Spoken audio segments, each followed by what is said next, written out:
While we are speaking, the United States hosts the biggest World Cup in history. 48 teams, over 100 matches and millions of visitors from all around the world. No wonder these 1.5 months of pure excitement are estimated to cost the US around $15 billion. That includes converting NFL stadiums to meet FIFA standards, nationwide security operations, upgrades to transportation systems and global branding. All of that in a country which isn't exactly historically known for its love for soccer. So let's ask the same obvious question as back in Qatar. Why? The 2026 FIFA World Cup is unlike any tournament before. For the first time, 48 teams instead of the usual 32 will compete in a continent-wide championship, expanding the usual 64 matches in previous years to 104. I know, Canada and Mexico are co-hosts, but the states will host the overwhelming majority of 78 games, including the final at the MetLife Stadium in New Jersey. What makes this World Cup so unusual isn't just the number of games and teams though, it is the sheer scale of logistics coming with it. The World Cup 2026 is no longer hosted in just one country where different stadiums are relatively close to each other, but a whole continent. Matches are played thousands of miles apart, that means completely different time zones and climates, all within the same competition window. And what looks like a single sporting event on screen is a coordinated system of stadium operations, border logistics and international travel, all running simultaneously across North and Central America. At this point, the question becomes less about football in itself, but something else entirely. What does a project of this scale actually require, and why is the United States willing to take it on? To get behind the why, we first have to understand what a World Cup actually means. It's most definitely not just a sporting tournament, but one of the biggest global attention games designed to move millions of people, billions of dollars and the focus of the entire world onto one tight time frame. It is one of the very few moments where entire continents adjust their schedules around a single competition. In a world where attention has become one of the most valuable resources, economically, politically and culturally, it is not just about who wins or loses on the field anymore. It is about who gets seen, who gets remembered and who gets to present themselves to the world at a maximum scale.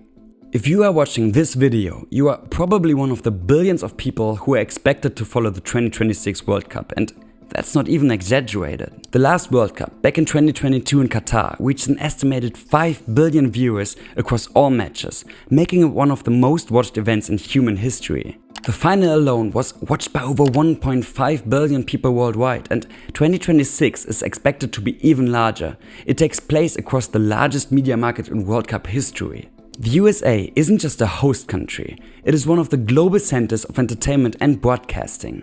For more than a month, nearly every major streaming platform, sports media outlet and broadcasting network on the planet is focused on the same event. As in every attention-based system, the United States benefits highly from the World Cup in many ways. While the FIFA controls global broadcasting rights, sponsorship deals and the majority of direct revenue streams connected to the tournament, economists still estimate that the World Cup would generate up to $20 billion for and across the states. This includes spendings on hotels, restaurants and transportation as millions of visitors move through the country over the course of the tournament. Still, the financial outcome is at best balanced because the states are gaining billions of dollars in economic activity while also spending billions of dollars to host the World Cup. At worst, all of this is a highly complex and slightly above break-even system. So, can this really be the full explanation of why they wanted or even needed this World Cup right now?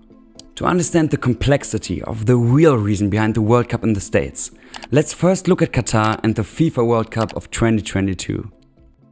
It was probably the most debated World Cup in history.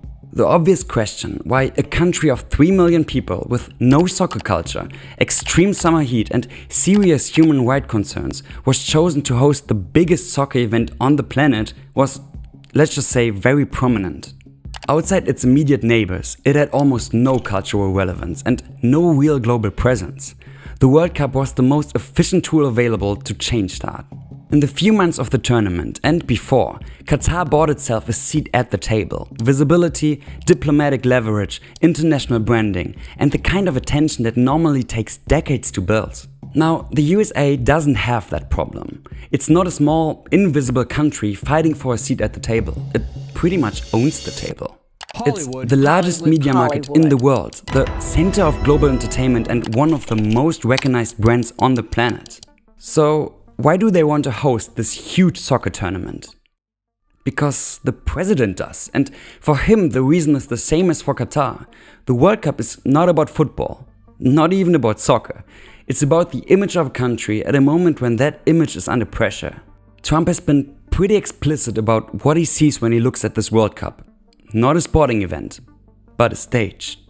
He's described the 2026 tournament alongside the 2028 Los Angeles Olympics as a showcase for what he calls the golden age of America, a living proof that under his leadership the world comes to the United States. And the logic behind that is straightforward. In his first year back in office, Trump has imposed tariffs on allied nations, pulled back from international agreements, and made clear that American foreign policy wants an American interests first. That has left the US image abroad at a significant low, and a World Cup at least tries to change that image. It shows a world that still comes to America, that flies in, fills the stadiums, watches the games, and goes home having experienced the country firsthand. Whatever the headlines say, the world showed up. That is the image Trump wants, and that is the political win. So how is that going for him? I mean, ticket sales are breaking records. Every match is selling out. Over 5 million international visitors are expected across the tournament and stadiums are packed. For the overwhelming majority of fans, this is just another exciting World Cup. They are watching football and soccer, and this experience, the atmosphere and sheer amount of people from all around the globe, that's not staged, that's very much real. On a pure spectacle level, Trump is getting what he wanted. The world showed up, and for most people that's enough, because what happens outside the stadiums rarely makes it onto the pitch. Here's where things get a bit tricky though, and where the similarities to Qatar become uncomfortably visible. While Trump is trying to project that image of an open, welcoming America, his own administration's policies are actively working against it. Here are a few recent examples that happened at the start of the World Cup. Omar Al-Tan, FIFA's top-rated referee on the African continent in 2025, arrived at Miami International Airport with valid credentials and a full FIFA accreditation. He was turned away and put on a plane back to Istanbul. His Somali passport was enough. Somalia is on the US travel ban list and no further explanation was given or required. Iran's national team spent weeks training across the border in Tijuana, Mexico, because visa delays left parts of their coaching staff unable to enter the country. And the Department of Homeland Security confirmed that ICE agents will be present inside World Cup stadiums at all times. And these are not isolated incidents. They are part of a broader pattern that human rights organizations, journalists and immigration lawyers have been documenting since the tournament was announced. Over 120 civil rights groups issued formal travel warnings ahead of the World Cup, stating that fans, players and journalists could be at risk of rights violations on US soil. The countries bearing the heaviest burden of these restrictions are overwhelmingly from Africa, the Middle East and Latin America, in other words, a significant portion of the footballing world. And yet, stadiums are full, tickets are sold and cameras are rolling. Despite the billions of dollars in expensive and immense logistical efforts to make this World Cup possible, it delivers exactly what Trump wanted and needed.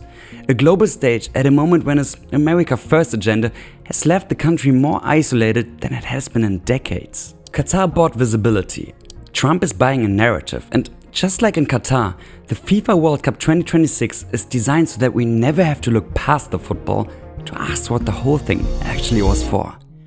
Bye.